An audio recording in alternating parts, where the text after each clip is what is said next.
Buenos días a todos.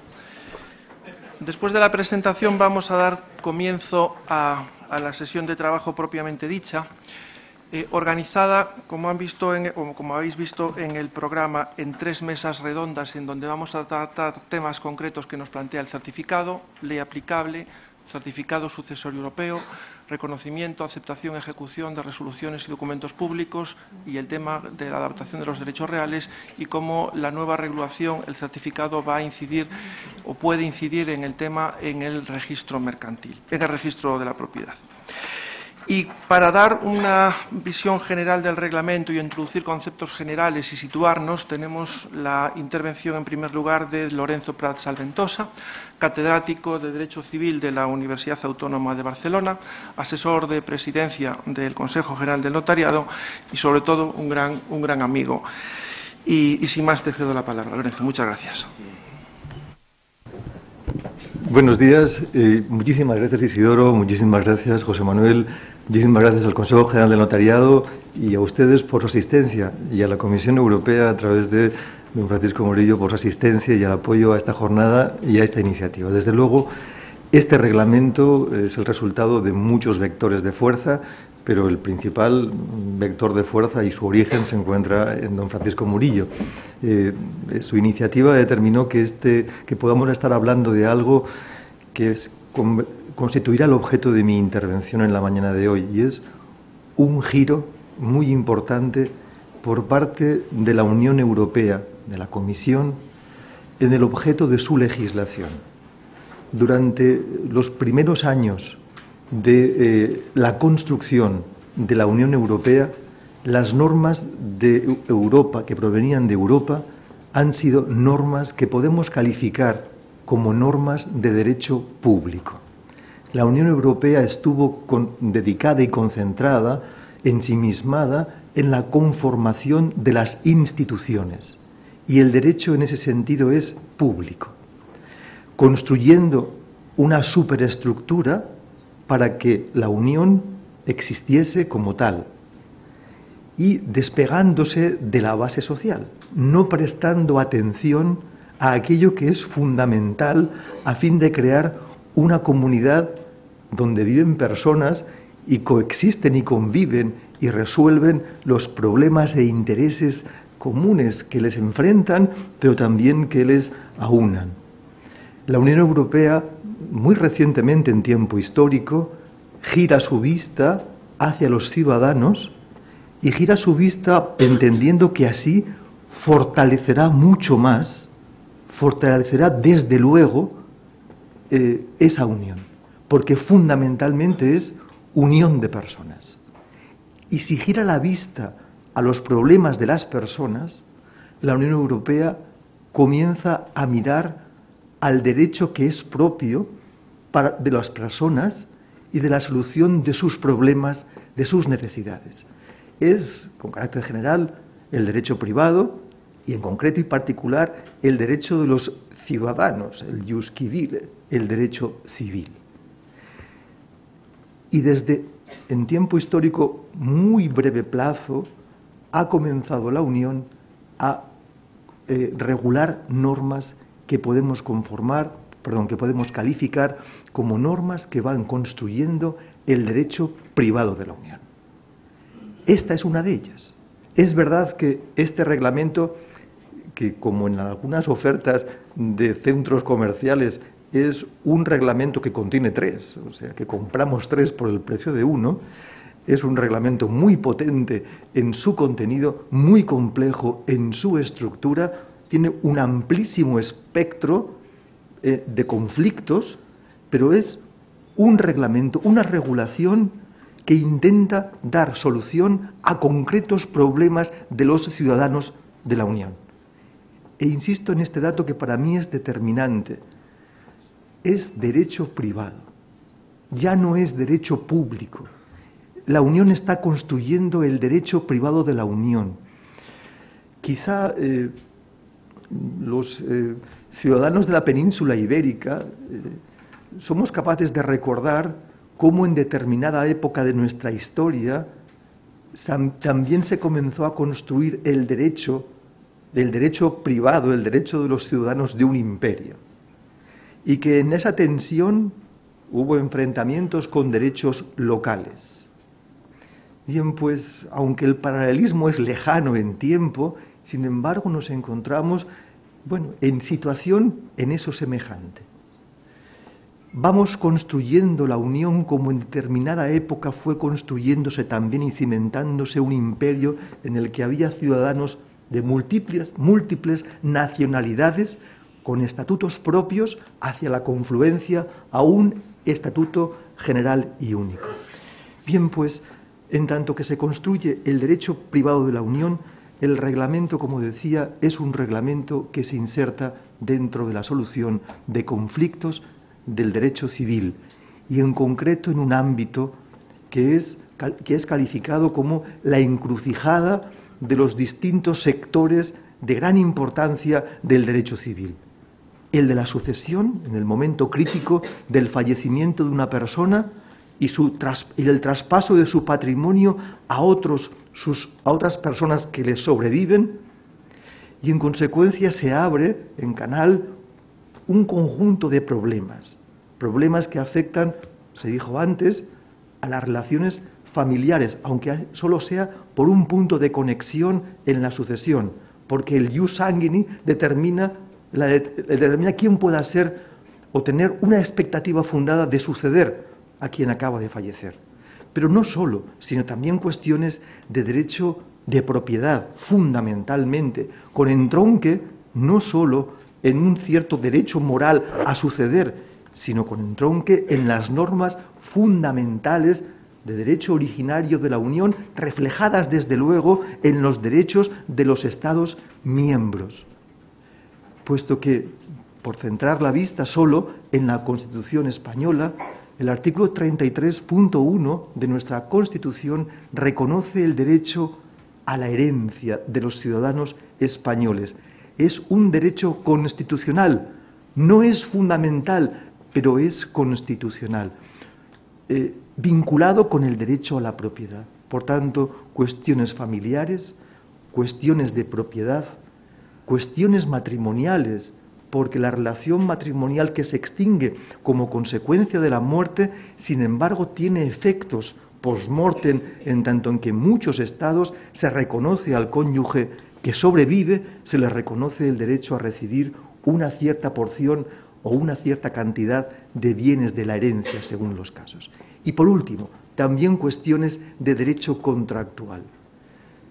Por tanto, todo el derecho privado se pone en tensión como consecuencia de la muerte de una persona y todo el derecho privado se tiene que poner a disposición de los que sobreviven a fin de que a su patrimonio llegue el derecho, los bienes de aquella persona que falleció. Y digo ponerse al servicio y no como cortapisa o restricción de esta dinámica o proceso de cambio o tránsito del patrimonio de quien falleció al patrimonio de aquellos que están llamados a sucederle y que finalmente le sucederán. Y digo que no puede ser cortapisa porque la observación, una de las observaciones más importantes que dan pie a la reacción de la Comisión Europea fue esa.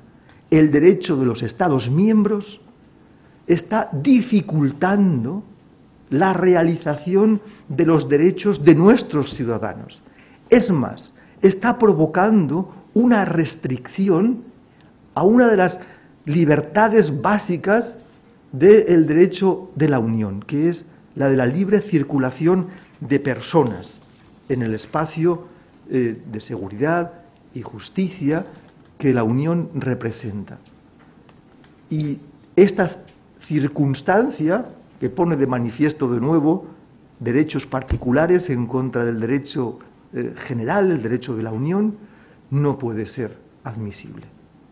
Luego, la Unión tenía que reaccionar, y tenía que reaccionar como lo ha hecho, respetando el derecho de los Estados miembros para evitar una reacción contraria, siempre entre paréntesis, la esperable del Reino Unido y con el Reino Unido algunos otros estados, como Irlanda, que hacen uso y abuso de su posición de privilegio dentro del proceso de negociación de las distintas normas que de la Unión salen, pero también de otras negociaciones que no acaban en normas, pero que acaban con reglas de conducta que se imponen por los estados y se sufren por los ciudadanos. En consecuencia, el derecho de los estados miembros está provocando una radical restricción a la realización de las libertades básicas de la Unión. Imposible. Reacción frente a eso. Algunos datos, algunos ya los dio don Francisco Fonseca, pero algunos datos más yo creo que han de ser tenidos en consideración. Ciertamente que son datos que tienen referencia, que hacen referencia a aquellos que nos proporcionan las instituciones españolas. El Ministerio de Empleo, a 30 de junio del 2013, el último momento en el que publica estos datos estadísticos, dice que hay 5,5 millones de ciudadanos de otros países de la Unión o extracomunitarios que viven en España. Y además dice que de esos 5,5 millones, 190.000 tienen más de 64 años. Y más todavía. Dice las estadísticas, en concreto el padrón de ciudadanos españoles, porque no solo hay que ver los extranjeros, porque el reglamento no solo se refiere y es de aplicación a extranjeros residentes en nuestro país, sino también a españoles que han marchado y que residen fuera de nuestro país, ¿no? Bien, pues, de acuerdo con el padrón de españoles residentes en el extranjero, el último que he podido comprobar y contrastar ha sido el de 1 de enero del año 2014, hay 2.058.048 españoles residiendo en el extranjero en este momento. El 63,3% reside en América, pero el 33,6% está viviendo en otros países o residiendo en otros países de la Unión, mientras que solo el 3,1% en el resto del mundo. El 22,7% de esos 2.058.000 españoles tiene más de 65 años. Datos relevantes, bien, solo por un motivo, no porque la edad sea determinante del fin de la vida, pero sí es un dato objetivo en el que determina que, bueno, pues el periodo de caducidad o la fecha de caducidad incierta, afortunadamente, quertus an inquietus cuando, pues se acerca. Y en consecuencia hay que tener en consideración estos datos para tener bien presente que el reglamento puede dar solución a aquellas cuestiones que se le pueden plantear a una persona cuando va acercándose a una edad avanzada.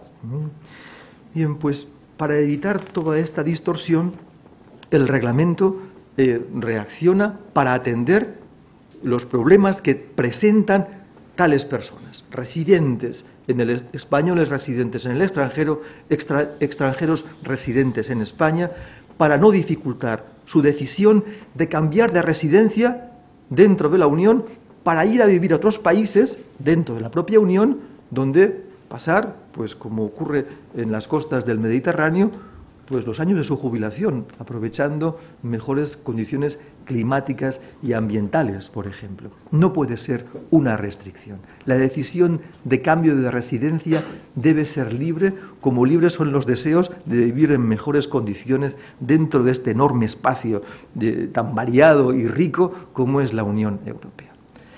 Pero no solo atendemos, y el reglamento no solo atiende a los intereses de los que podemos colocar dentro del cajón de los eventuales causantes.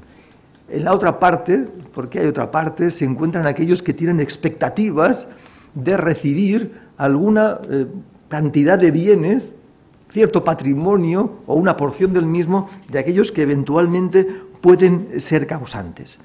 Es más, dentro de este conjunto de personas que eventualmente pueden suceder a los que causarán la sucesión en el futuro, cada uno de los Estados miembros ha designado, por razones de derecho propio, incluso conformando el orden público de ese Estado, a ciertos sujetos con la condición de legitimarios o herederos forzosos a los que se les detrae, o mejor, se les reserva una parte del patrimonio de quien vaya a causar la herencia. Son, por tanto, razones que trascienden el interés del eventual causante, son razones que están pegadas a una decisión de orden público. Con lo que ya no es solo el interés de quien puede o tiene expectativas de suceder, sino que también hay un interés superior que trasciende a la de las partes en la relación sucesoria. Estas personas que tienen cierta expectativa a recibir bienes de un eventual causante perciben con cierto riesgo y temor la decisión de sus ascendientes, aquellos respecto de los cuales piensan que pueden tener derecho a suceder, la decisión de sus ascendientes de cambiar de residencia dentro de la unión. Esa decisión les inquieta, y les inquieta porque son conscientes de que los derechos de los Estados miembros varían respecto de las previsiones o provisiones alrededor de la sucesión. Y esa inquietud crece en grado cuando el motivo del cambio de residencia de un país a otro resulta motivado por una nueva relación matrimonial. Se ha llamado por la doctrina, no sin cierta ironía, que este es el caso del llamado Fresh Start familiar. Y este Fresh Start familiar, que determina cambio de residencia a otro país de la Unión y cambio de pareja, y quién sabe si no, eventual nueva descendencia, hace que aquellos que tenían expectativas a suceder sufran un calambre por su espalda, haciendo temer que quizás sus expectativas vayan a reducirse en más de aquello que ellos esperaban. Por tanto, el derecho también tiene que ser sensible, y va a serlo ante esta circunstancia, porque, como he dicho, no solo va a reaccionar para proteger el interés de los que tienen expectativas por el interés subjetivo, sino porque también hay un interés general en la decisión de marcar o subrayar a ciertos parientes en la línea de consanguinidad recta para que tengan una expectativa reforzada de recibir ciertos bienes de la sucesión de sus ascendientes o familiares, ¿no? Bueno, pues todo este volumen de cuestiones personales y de intereses entrecruzados, desde luego, hay que tener en consideración que el derecho de sucesiones de cualquiera de los países miembros de la Unión tiene un contenido amplísimo, tanto en el ámbito con carácter de regulación de derecho sustantivo, como también en el ámbito de las relaciones que se denominan y que se encuentran reguladas por el derecho internacional privado. Esa diferente regulación entre los Estados miembros de la Unión y sus derechos sucesorios es evidente que suman a los anteriores elementos que he mencionado complejidad. Y esa complejidad debe ser resuelta, y debe ser resuelta sin que en ningún caso se puedan producir mermas de expectativa, sino al contrario, ni tampoco, por otra parte, mermas respecto de la libertad de quien puede decidir, debe decidir, qué va a hacer con sus bienes con ocasión de su fallecimiento. Por ese motivo, el reglamento parte de un principio clave. Un principio clave que es resultado de una nueva concepción de las relaciones entre la autonomía privada y la capacidad de los Estados de regular con base en derecho imperativo la autonomía de los particulares. El reglamento mira hacia los particulares, el reglamento decide ampliar el ámbito de autonomía, reducir en consecuencia las restricciones o las delimitaciones de carácter negativo que los distintos derechos de los Estados miembros hayan podido establecer. Y esa decisión es acorde con el respeto a la libertad de circulación dentro de la Unión. ¿Cómo respeto y fomento la libre circulación? Desde luego, evitando que el derecho la entorpezca. ¿Y cómo lo puedo evitar? Centrándome en el sujeto y su capacidad de autorregulación. que decida el sujeto libremente cuál será la ley de su sucesión. Que lo decida, con plena libertad, sin prejuicios, porque no se puede legislar desde la anomalía, no se puede legislar pensando que el ciudadano que recibe mayor ámbito de libertad solo la va a utilizar para defraudar derechos de otros. Esa es una mala forma de razonar.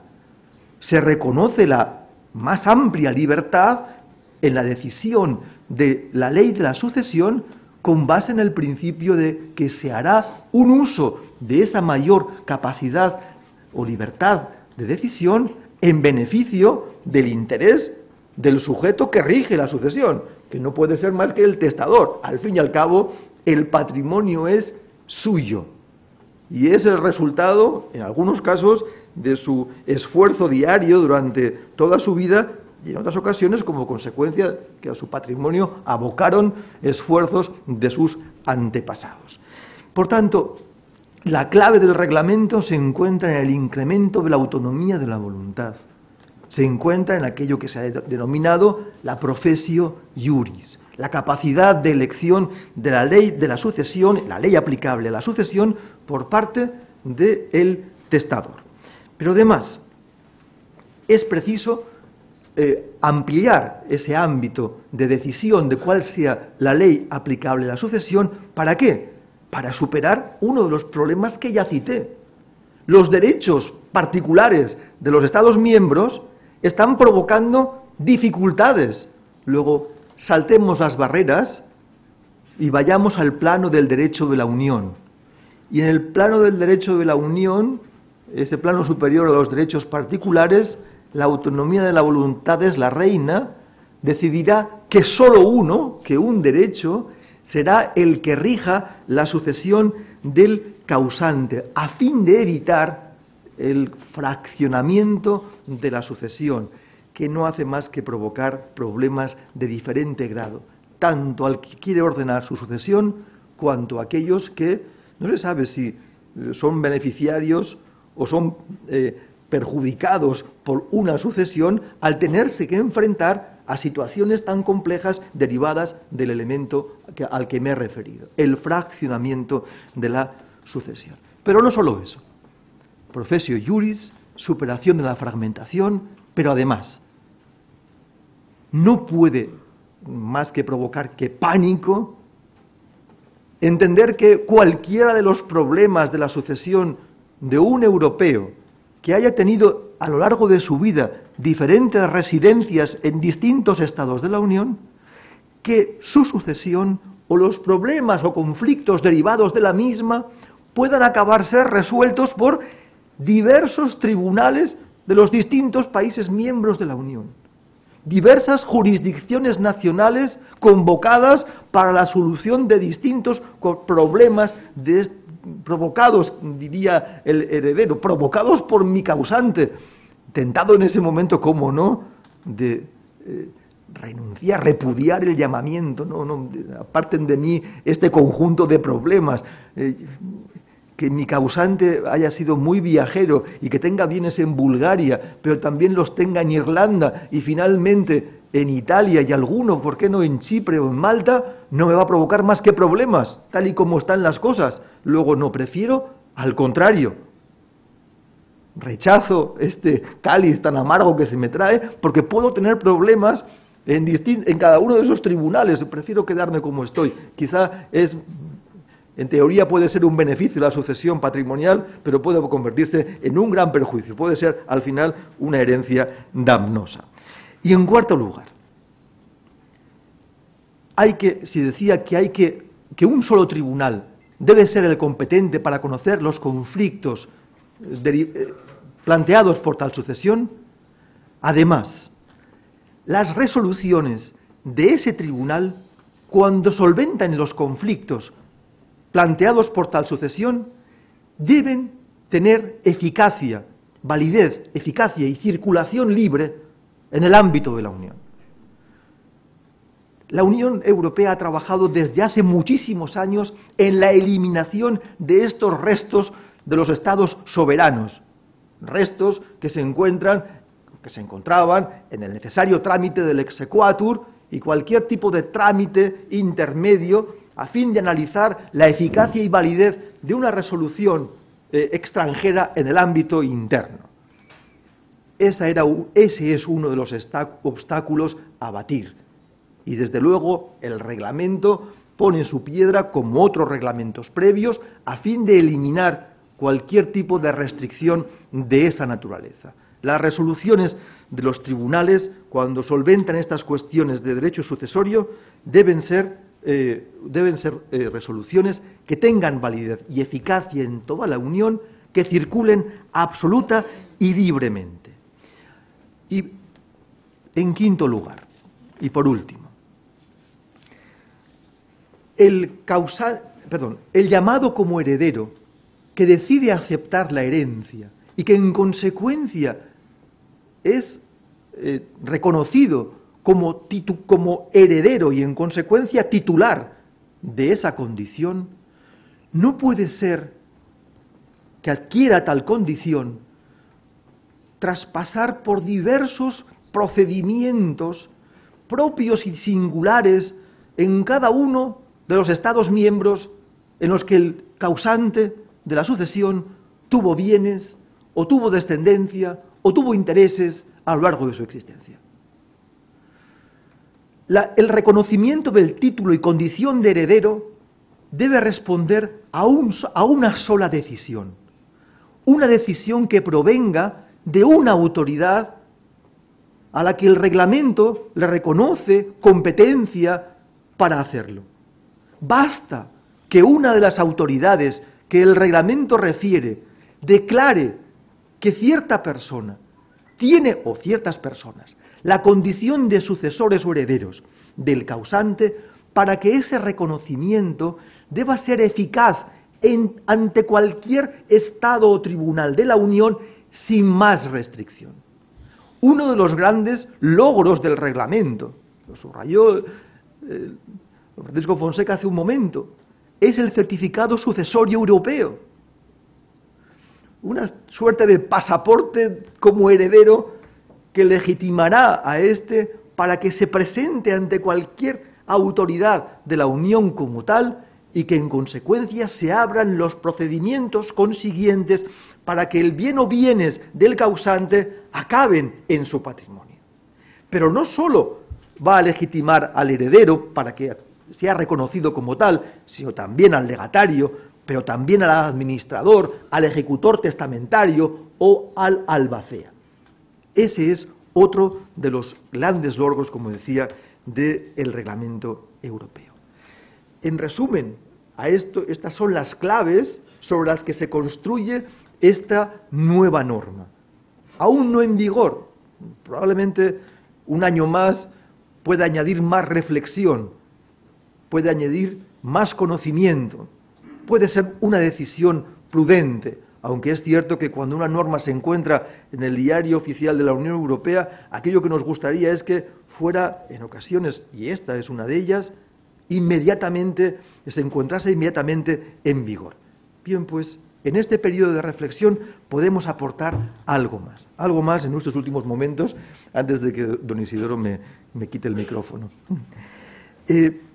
Si dije que el reglamento parte de los problemas que en este momento el derecho sucesorio plantea a los ciudadanos de la Unión en las sucesiones internacionales, reconociendo más autonomía, más libertad, el reconocimiento de más autonomía o de más libertad a los particulares no puede ser a costa de la reducción de los intereses generales concurrentes en esta materia. Y como no puede ser así, como los legisladores son conscientes de la eficacia de las decisiones en esta materia, el reglamento hace que su estructura pivote o descanse sobre ciertas autoridades. Ciertas autoridades que van a aplicar una norma de derecho europeo para la solución de estos problemas y que en tanto apliquen el reglamento, en una expresión más literaria que jurídica, en su sentido, se van a convertir en autoridades europeas, antes que autoridades del Estado miembro. Y esta es una deriva que yo quisiera comentar, aunque solo sea 2 minutos antes de terminar.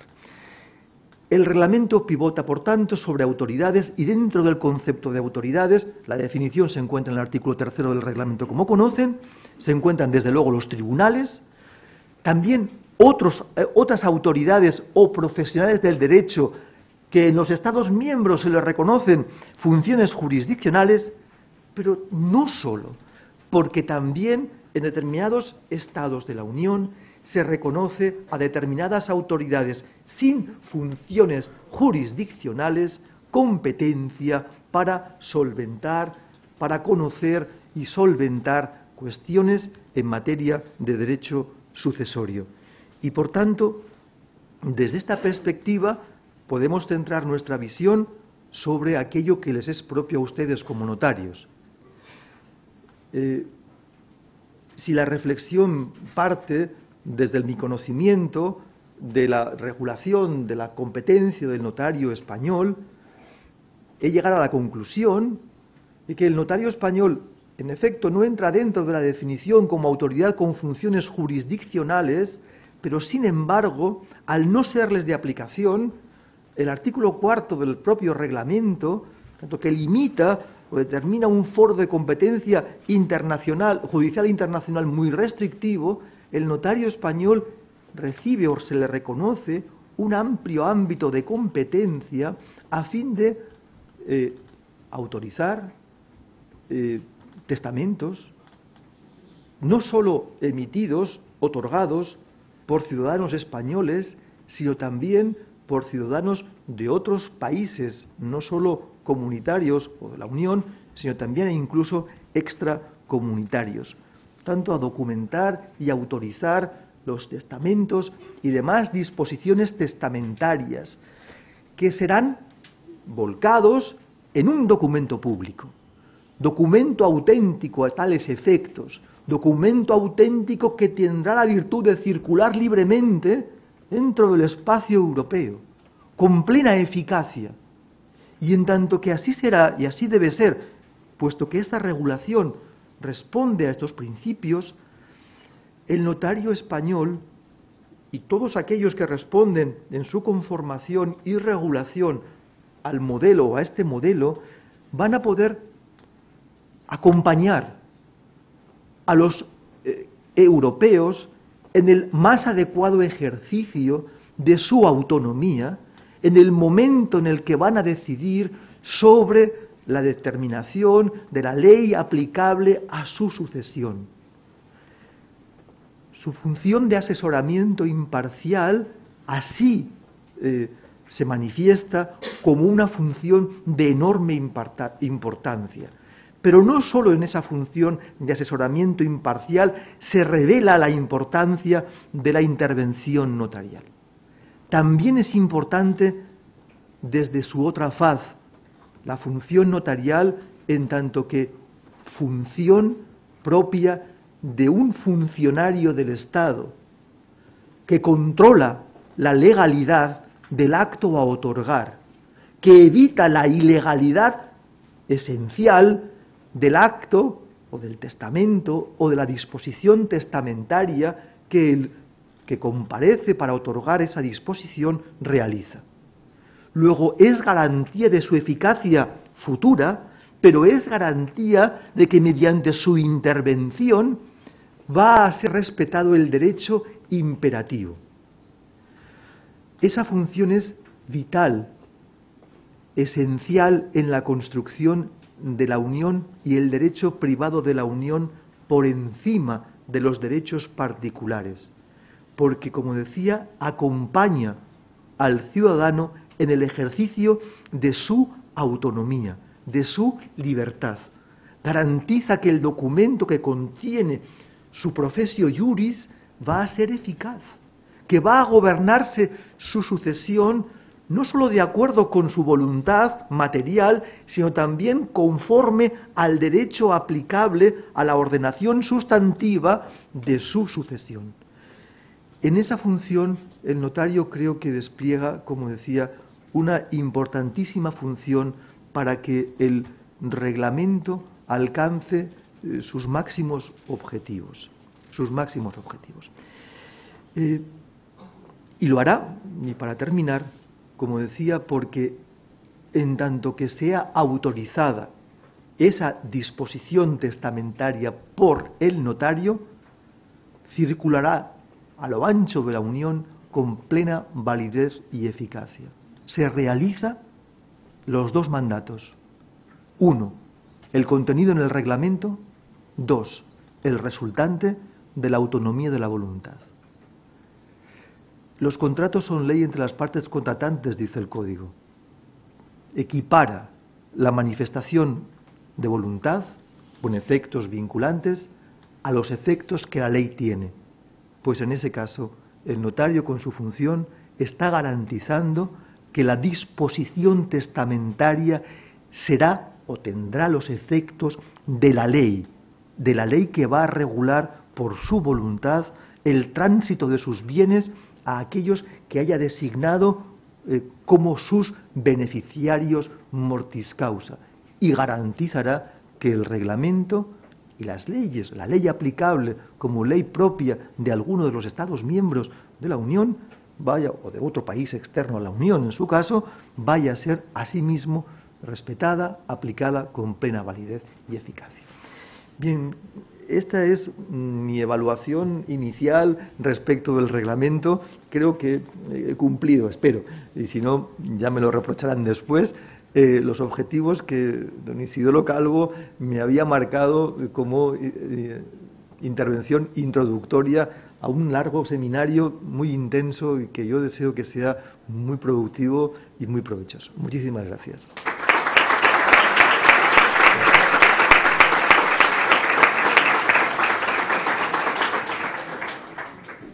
Gracias a ti, Lorenzo, y nada que reprochar. Muchísimas gracias. Damos entonces paso a la primera mesa redonda, que va a estar coordinada por nuestro compañero de AOIZ, Juan Gómez Riesco.